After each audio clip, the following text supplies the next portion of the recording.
Good morning. Can you hear me? Okay.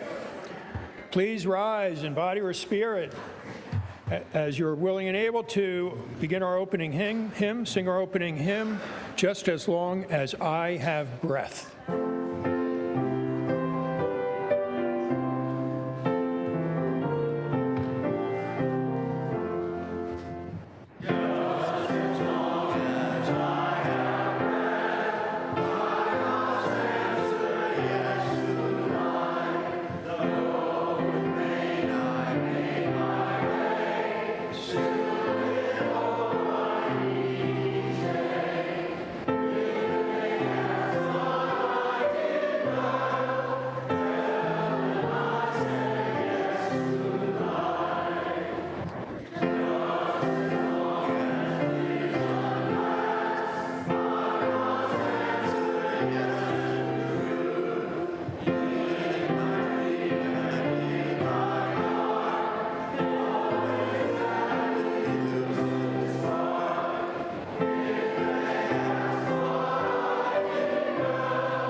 Please remain standing. Good morning. My name is Joe Miller. I'm sharing worship this morning with Reverend Ed Brock, our interim minister, and our director of religious education, Chrissy Bushyager. I'd like to invite Lynn George to come up and light our chalice this morning as we recite our covenant.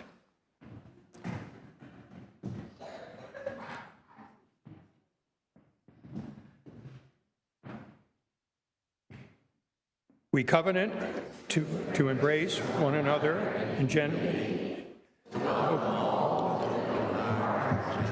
spirit, seeking to understand others with grace and patience, speaking our truths bravely and respectfully, and creating space for all to be heard, acknowledged, and valued. Now let's please take a minute to greet your neighbor.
Okay. So it's great to be here on such a beautiful morning. How wonderful was it coming to church this morning? Was it awesome? And thank you so much for being here this morning. So let me just, why don't we settle into worship with the words of Gary Kowalski. In this hour, may our spirits be renewed. In this gathering of friends, may we be ready to extend ourselves to those in need with trust and to receive the hand that is offered. In this community of ideals, may we remember the principles that guide us and reflect upon those things that give us meaning to our lives, renewing our dedication to serve the highest that we know. In this time of worship, may our minds be open to new truth and our hearts be receptive to love as we give thanks for this life we are blessed to share.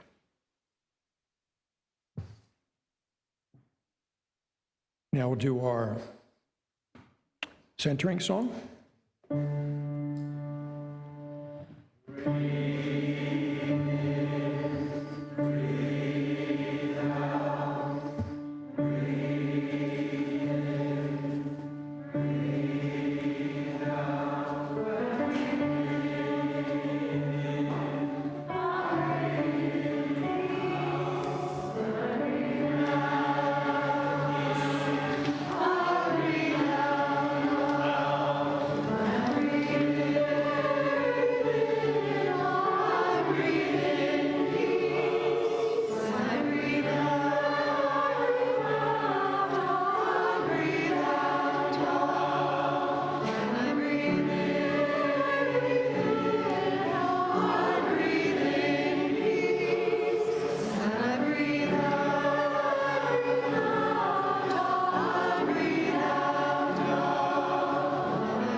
Good morning. I welcome you on this most beautiful day, in this most sacred place as we gather together in one spirit as a community dedicated to common values and purposes. Each week during the service, we take a few moments out to drop stones into a bowl of clear water. Each stone represents a joy or care that we carry with us into the sacred space. We grieve together for the conflicts and the difficulties of this world, both large and small, that we know and those unknown to us. And yet we also rejoice at the beauty and wonder and warmth of the community that surrounds us and that we are a part of. As we come forward and take a stone, we hold in our hands ancient stones that were once mountains and have seen the successes and failures of eons. And we ask them in this moment to hold our joys and concerns. Then we drop these stones into the cleansing waters before us. And the ripples of our stone meet those of our fellow members, creating symbolically the pattern of community and our connectivity with one another. So now, as you feel so moved, I invite you to come forward to drop a stone for joy or concern. And if you are with us on Zoom, you can type your joy or concern into the comments.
As we end this ritual in our service, I have dropped one stone in the water for all the unexpressed joys and one stone in the water for all the unexpressed sorrows that are in our heart and mind. Could we now join together while remaining seated in spirit of life?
As a free church, we're not supported by a government, big organization, or deep-pocketed, wealthy individuals. Well, maybe some of you are deep-pocketed, I don't know. But in any case, we are supported by you and your pledges and contributions. These make up close to 90% of the budget that we have here at UUCDC. So at this time, the offering will be given and gratefully received. You may make your contribution using the text-to-give capability described on the screen, or for those here in the sanctuary, there are boxes in the back where you can leave your contribution when you exit the service. Thank you.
Thank you, choir. Good morning. So our story this morning is a very popular, well-known Time for All Ages that's told in UU congregations, it's told in Christian churches, it's a story from the Bible. And when I was looking for a story to tell this week that would go with Reverend Ed's sermon, and I came across this story and I thought, well, that would be perfect. And I went and looked at the list of all the stories I've told over the past 7 years, because of course I keep a list like that. And because I wanted to make sure I hadn't told this story recently. And actually, I've never told this story, which is kind of funny, because it's a story many of you probably know, but you've never heard it from me. So here is how it goes. Once, a lawyer asked Jesus, "How do I get into the kingdom of heaven?" And Jesus replied, "You love God and you love your neighbor." And the lawyer, wanting more information, of course, said, "Who is my neighbor?" And so Jesus told this story in a story. You get a bonus. It's a 2-for-1 deal today. Jesus said, "Once there was a merchant." A merchant is a person who sells things. Once there was a merchant walking along. So a merchant is someone who would have a lot of money with them and probably like the goods that they were selling. The merchant was walking along and was attacked by a group of robbers.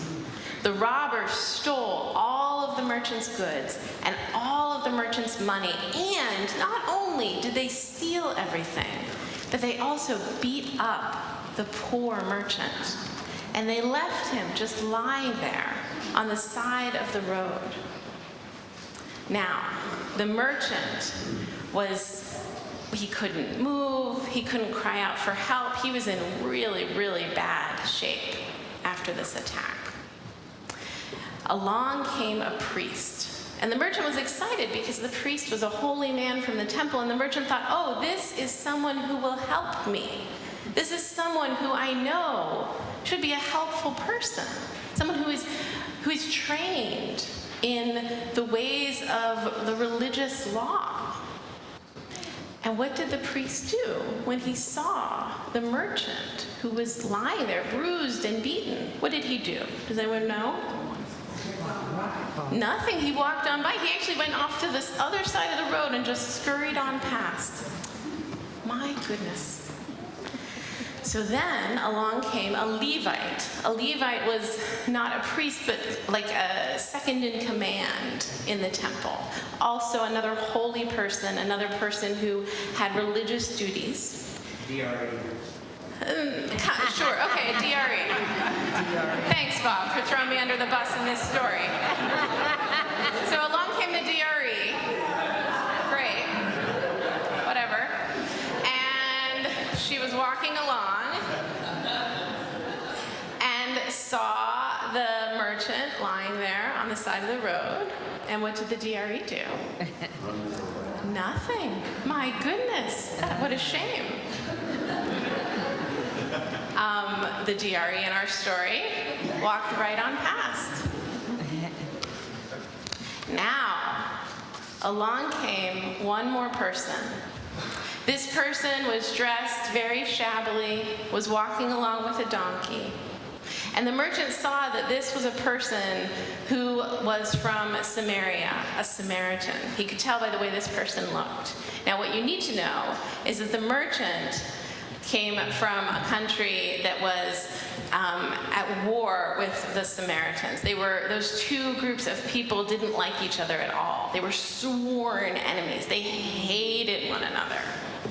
And the merchant knew that the Samaritan would absolutely not help him. In fact, maybe the Samaritan would come along and just kick him while he was down just for the fun of it. And you know what? Even if the Samaritan tried to help him, he probably wouldn't do a good job of it because everyone knew the Samaritans were idiots and they probably wouldn't even be able to help him. But you know what happened? When the Samaritan saw the poor merchant lying there, hurt, his heart was filled with compassion. He didn't see his enemy. He saw a human being in pain and in need.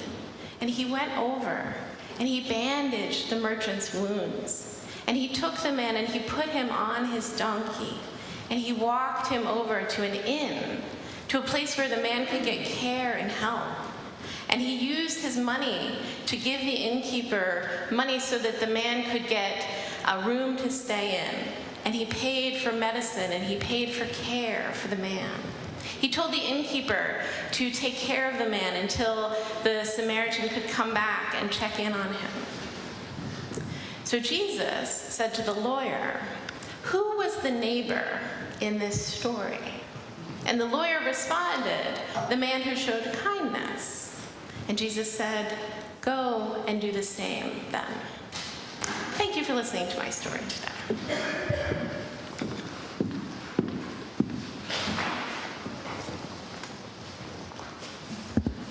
It is now time for our children to go to their religious education classes. We will sing our sending song through 3 times. The first time we sing it together. The second time, our teachers will go out into the lobby, and then the third time, the children will join them. Pickup from our religious education classes is at 10:45.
Thank you, choir. Wonderful as always.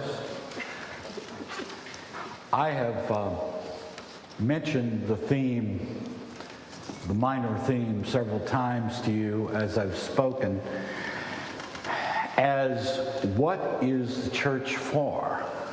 What is its purpose in society? Well, I think that we have not scratched the surface in terms of understanding what the church is for and what it does and its important function in society, especially a church like this. Next week, we're going to highlight the social action function of a congregation like this. But today, I'd like to focus on another important function, as I understand it, and it has to do with this subject of rejection versus acceptance. Are we an arena? Are we a space in society that practices radical acceptance? Or are we part of the general culture, which is a culture of judgment and rejection? And I wanted to talk a bit about what I mean by those terms. What does it really, truly mean to accept oneself and to accept others? What does it truly mean to be rejected? And how does that impact us emotionally, mentally, spiritually, and even physically? I would like to start by describing what is involved in being rejected, because I think if we understand the power of rejection, we will gain a greater appreciation of what the power of acceptance means. There are two people in America that have explored more or as much as anyone in the world what rejection means and what it looks like and what its impact is. The first person I will mention is Professor Naomi Eisenberger of UCLA, where she's a social psychologist. And she often starts her talks out by saying, do you notice that people talk about emotional losses in the same way they talk about a physical loss? It broke my heart is an example of that. And she says that if you notice the language that people use about being rejected or losing something significant, it tracks very closely a physical injury or something like it. She said that that is true for the English language, but remarkably, it's also true for languages throughout the world. Her research, which she has focused her entire career on studying this issue, her research has suggested that the pain of social rejection may be more than a figure of speech. Through a series of studies and through studying the studies of others, she and her colleagues have shown that socially painful experiences, such as exclusion or rejection, are processed by some of the same neural regions in the brain that process physical pain. She explains this by saying, we as a species live and have lived only because of our intimate connection to a social group, whether it's family or something beyond the family. Its members, the members of our species, benefit greatly from shared responsibility for gathering food, thwarting predators, and caring for offspring. And this occurred over the thousands and 10,000s of years of evolution. Given that being socially disconnected is so detrimental to our survival as a species, or has been throughout the long history of our evolution, the social attachment system, which ensures social closeness, piggybacked into the physical pain system, borrowing the pain signal to cue instances of social separation. And over the course of our evolutionary history, avoiding social rejection and remaining connected to others ensured survival.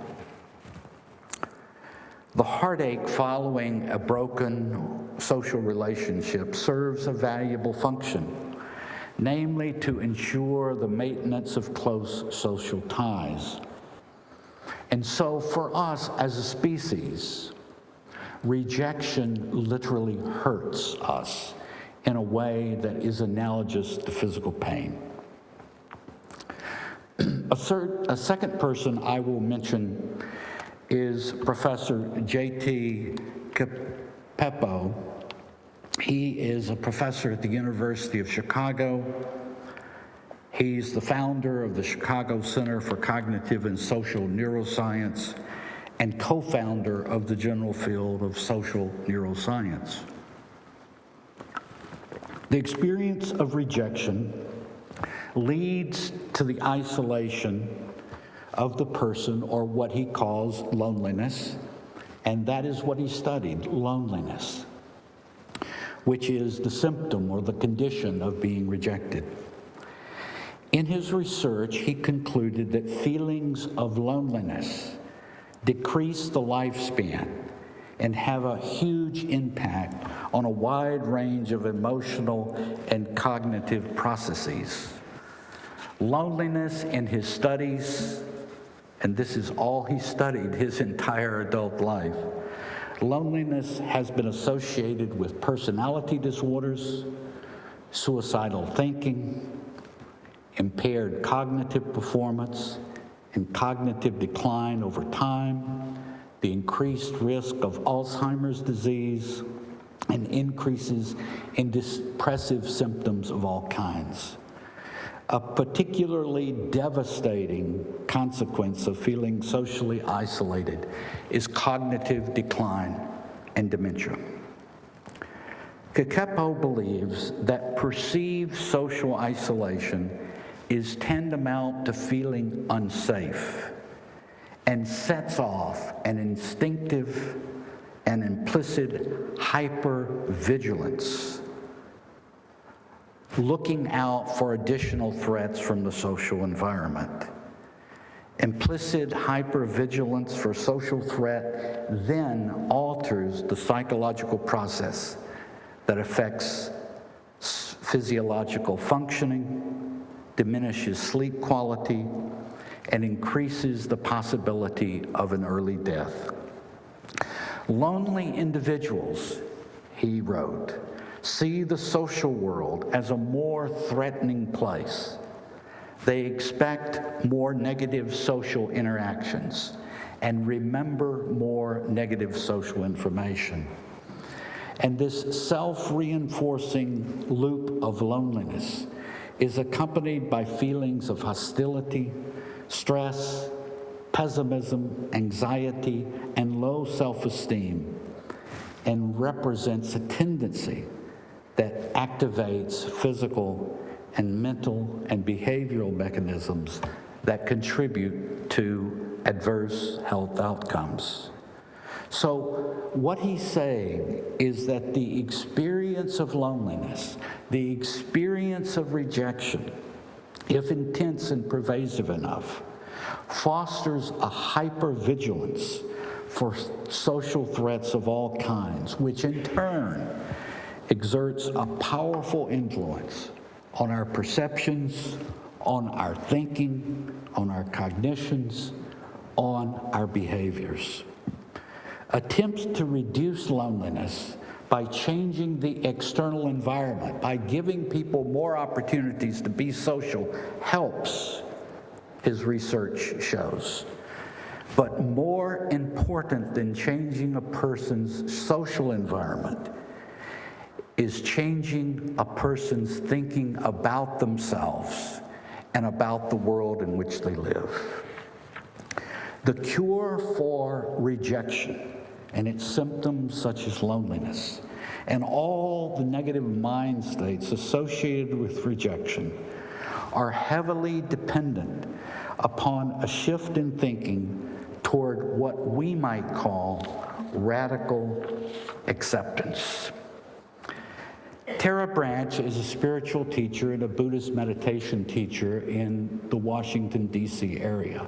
She's well known throughout the country.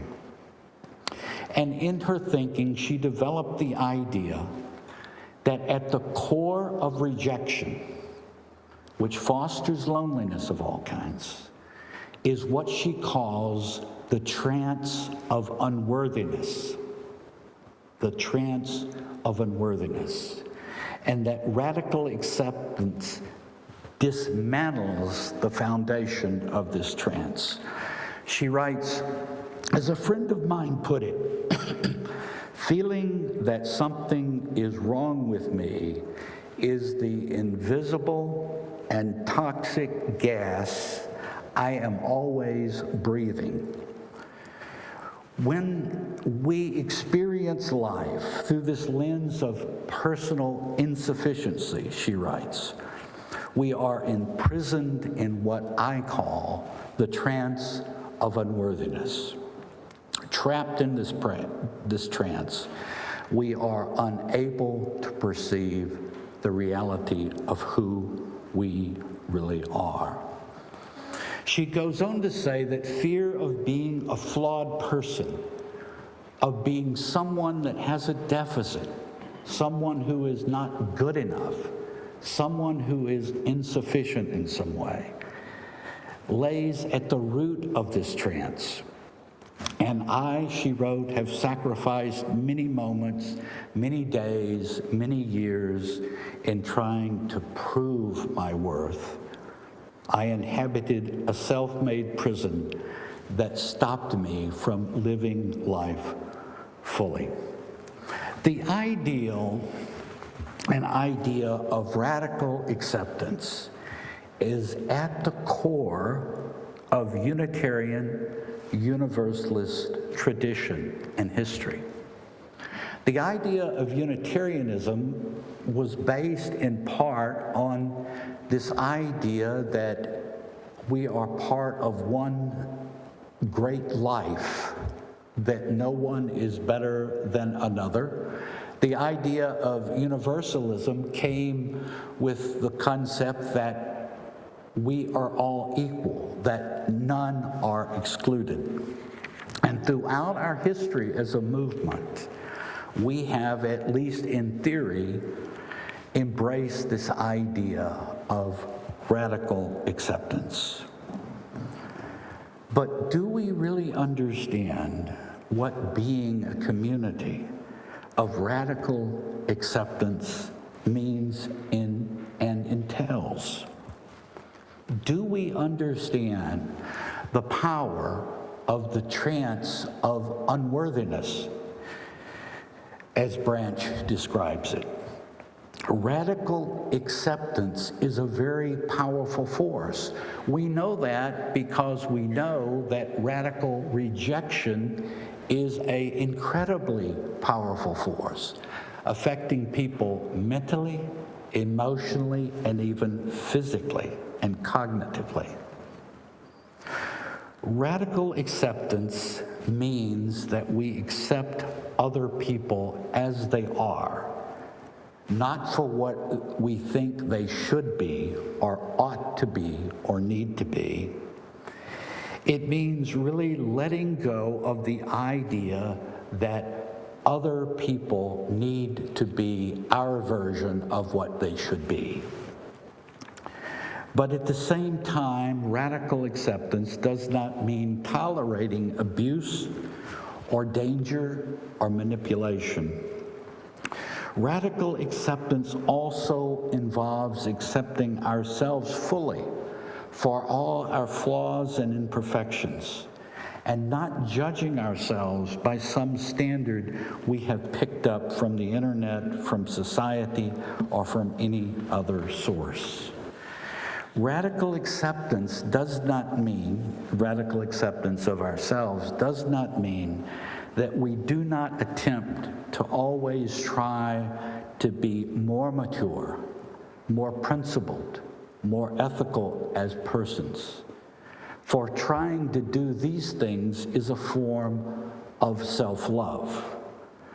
But by accepting ourselves, by not condemning ourselves, by not comparing ourselves to others, by not judging ourselves in ways society encourages us to judge ourselves, by doing that, we are truly and genuinely accepting ourselves. I believe that one of the functions of a community like ours is to be a place of radical acceptance. Acceptance seems to be, at first glance, a much more humble word than love. We speak very freely of loving one another and showing love and compassion. But I must confess my preference for the word accept. Accept is a really radical notion, and I think this community and every UU community and really every religious community that's true to its vocation should be a place where people learn fully and deeply to love themselves, to accept themselves, and to accept one another, and to try to forge a community based on that radical acceptance. May we stand now as we are willing and able for our closing hymn, Answering the Call of Love.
I hope you enjoy the weather this week, and hopefully it will continue.